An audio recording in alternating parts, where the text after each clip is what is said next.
Nakadetini ngayon ng Chief of Staff ni Vice President Sara Duterte matapos i-cite in contempt dahil umano sa pakikialam sa trabaho ng Kamara at sa pag-iwas sa mga tanong. Sa pagsasabi ng bise na nadadamay na umano ang kanyang mga tauhan dahil umano sa politika, hinamon siya ni Speaker Martin Romualdez na siya mismo ang humarap sa komite at sagutin ang mga tanong tungkol sa kanyang confidential funds. Nakatutok si Ian Cruz.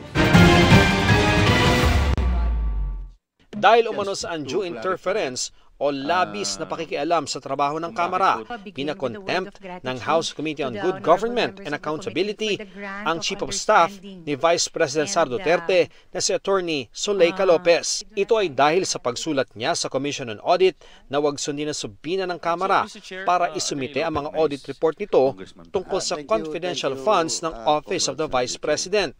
I'm sorry, Attorney Lopez, no, dahil ikaw yung nakapirma dito. And according to our rule, one of the reasons on the undue is the undue interference in the conduct of proceedings.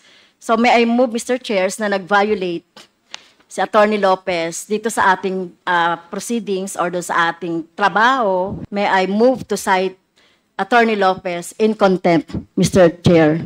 Si Lopez humiling na may konsidera ang pagbawi sa contempt order laban sa kanya. For the record, it was just a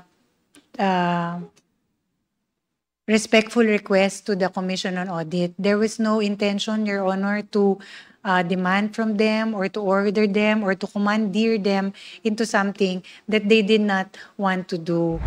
Humingi rin ng paumanhin si Lopez pero nanatili ang contempt citation dahil sa pag-iwas raw nito sa mga tanong. Nakadetini ngayon si Lopez sa House Detention Center. Sa isang pahayag, sinabi ng OVP na humiling si Lopez na wag na silang mag-issue ng statement kaugnay ng kanyang pagkakadetini.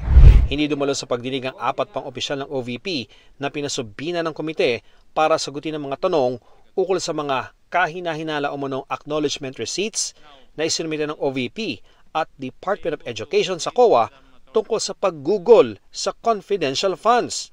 Ang sabi ni Duterte, ang pinakamalaking hamon na hinaharap niya ngayon ay ang pagdamay raw sa kanyang mga tauhan sa panggigipit sa kanya ng mga kalaban sa politika.